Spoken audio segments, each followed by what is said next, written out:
Dion, somebody in the Big Ten had to make the West Coast trip or a West Coast trip late in the season. Just so happened it was Indiana after Mike Woodson announced he was going to resign. But it's put the Hoosiers in must-win spot in a tough road game at Oregon on Tuesday night. The Hoosiers have surprisingly won four of the last five games. Excuse me. The only loss was to UCLA, but big wins over Michigan State and Purdue in this stretch to put them on the bubble, beating Oregon safely in the field, projected five seed on HXV.com, would go a long way in putting them on the right side of that cut line. What has to happen for them to get the win? What has to happen for them to pick up that key victory? Um, Keep doing what you're doing. I think they found something with that big lineup where they pull Miles Rice. Um, when they did it against Purdue, they went on a run. Like I think they found something with that lineup where it's like, hey, that's our lineup where we play defense, and we don't need a point guard to pass the ball to Bala. Like Yeah, anybody can throw it to him on the block. So we, what offense do we need to orchestrate? Walk the ball up the court and pass it to the post. And I think they found something with that lineup. I think that lineup works with two bigs. I think it works with one big. I think it's very flexible in how you deploy it. Obviously, I probably wouldn't recommend doing it for like a full game, but the way they're using it, I think is phenomenal. This team's playing really hard when they choose to play defense, and I say choose because they are the ones choosing not to a lot of the yeah. time. When they choose to play defense, this is the top 10 to 15 team in the country we thought about in the beginning of the season. And we talk a lot about like what Illinois ceiling looks like and are we Mm-hmm. ever going to see it? And maybe we saw it against Michigan for the first time. I talk a lot about like Alabama, please stop shooting threes, get to the basket. Maybe we saw that a little bit against Tennessee. We've seen it for about 2 weeks now with Indiana, maybe three. I have no idea what day it is today. So maybe three. And it's like, this team has shown more than just glimpses of being the team we thought they were. Pretty much ever since Mike Woodson said, "Hey, I'm done." Yeah. They've shown more than just glimpses. I've been saying this for the last like week or so. I wouldn't want to play this team if they're like below an 8 seed. That's a nightmare in my opinion. This team is much closer when they're playing like this to a top 4 to 5 seed in the tournament.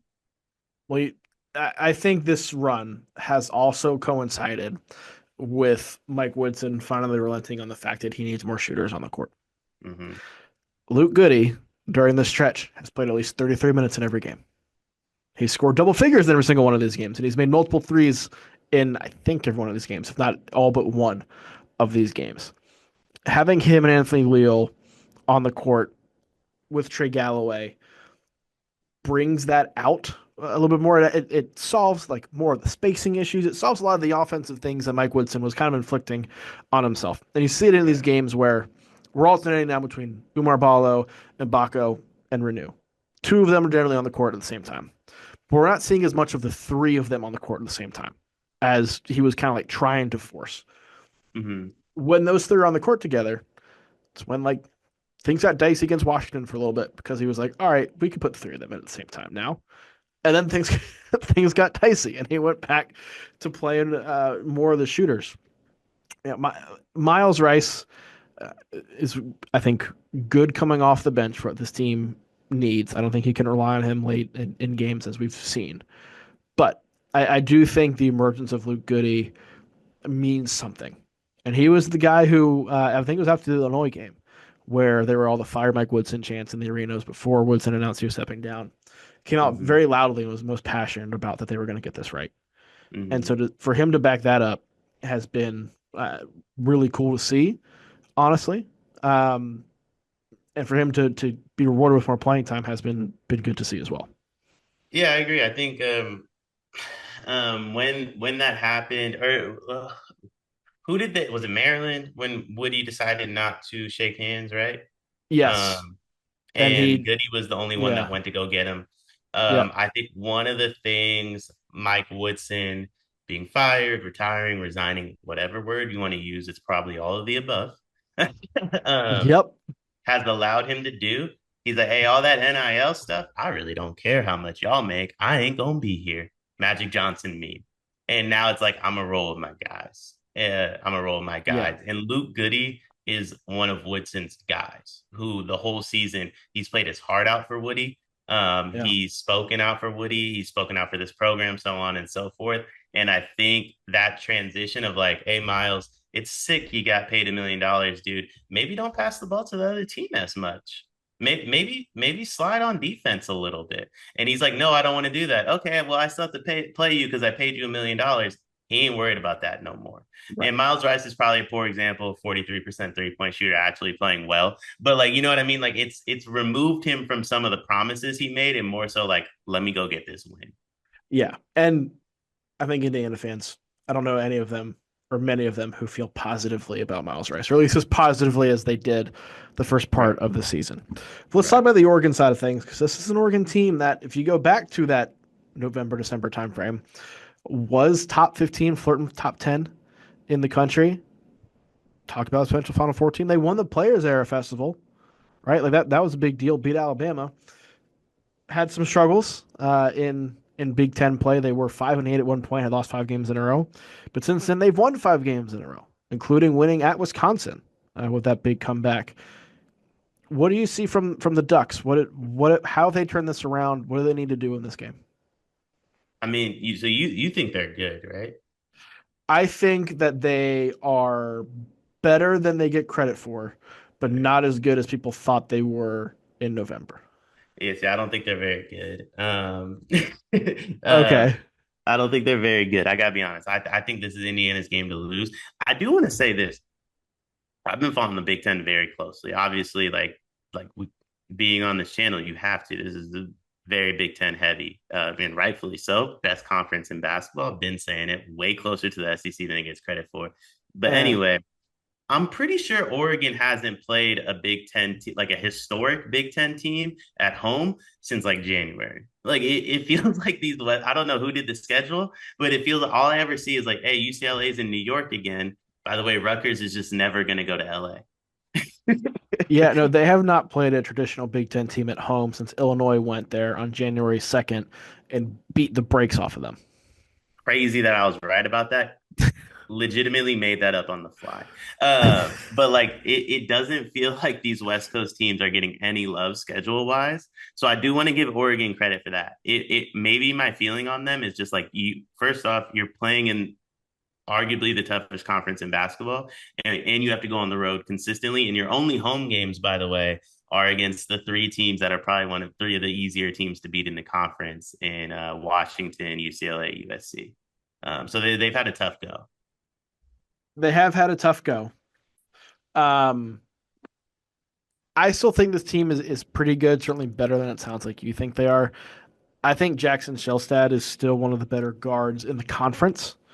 He did not have like the full on breakout to superstardom that we were expecting, but he's still been pretty good. And when Yeah. Oregon has been at its best, it's because he's been really good. Nate Biddle, I think, is an underrated big man. What he has done for them has been huge. The swing factor for me with this team is TJ Bamba, because if he's really good, which he was the first part of the season, and he's been inconsistent in Big Ten play, but if he can be that second guard next to Jackson Selstad at a high level, this Oregon team plays like the team that can beat anybody that won the Players Area Festival. The issue is he doesn't do it all the time. And so Yeah. if you're Indiana, you got to take him out of the game to me. Like he's the swing factor for Oregon for me. What's interesting is like he definitely doesn't do it all the time. What's interesting to me is like, does he not do it all the time because he is a like Umar Bala, where it's like, hey, he might not care, or is that who Jackson Shellstad kind of is as a player, where he's just very up and down? In Um, my opinion, he has yeah, got a lot of Wade Taylor in him. yeah. The Bamba, was on Washington State teams that were very much like that, and on last year's Villanova team that was very much like that. I think it's just, I think it's a Bamba thing. Got a lot of Wade Taylor in him. Got a lot of Wade Taylor in him. Without the end of game Wade Taylor. That was Yeah, the you reason don't why get the people love Wade theatrics at Taylor. the end. And Yeah, my bad, I said Shellstat. I meant TJ Bamba, it's but all right. Yeah, I will not accept Shellstat slander. yeah, no, Shellstat's legit. But I mean, 38, 42, 43, 37. That's his percentages the last 4 years. Like, got a lot of Wade Taylor in you. Got a lot of weight, Taylor. Well, Ken Palm does have Oregon winning this game. Has Oregon winning by 6, 77-71 over Indiana in Eugene. Does Oregon handle business here? I mean, I don't know what to do because I never want to say I know more than Ken Palm. Like I will never admit that. But Indiana money line. It's me versus Ken Palm tomorrow. Okay. Indiana money line. So what? I know we don't do a lot of bracketology on here, but if Indiana wins that game, do you think they're in, or do you think they're still sweating? So I'm gonna be completely honest here. I'm very excited to fill a bracket out. I normally dominate March, by the way. So everyone out here that thinks it's a bit when I say I lost all these bets, just know we're calculating. Call me Floyd Mayweather. I just need the first 8 rounds. He only needs the first four. But rounds 9 through 12, the big dog shows up. But I don't exactly know how the bracket selection works. In my opinion, Indiana should be good to go based off their recent performances. And then, like, a win in this game should only improve their stock, but a loss shouldn't necessarily, like, completely take them out the tourney either. Yeah, a loss isn't going to hurt them in this spot.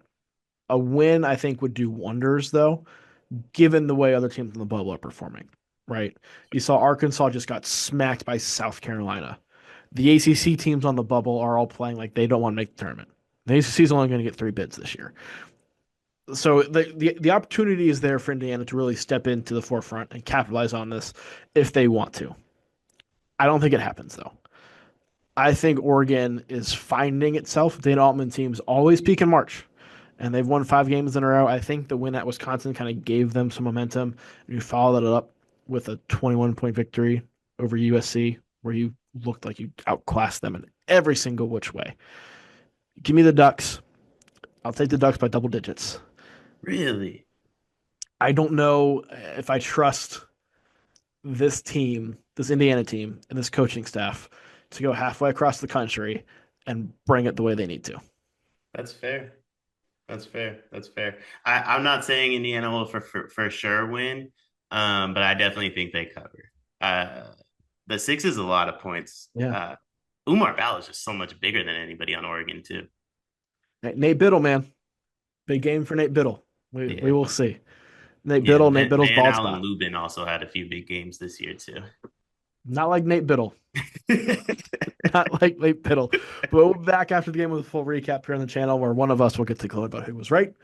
So make sure you tune in for that.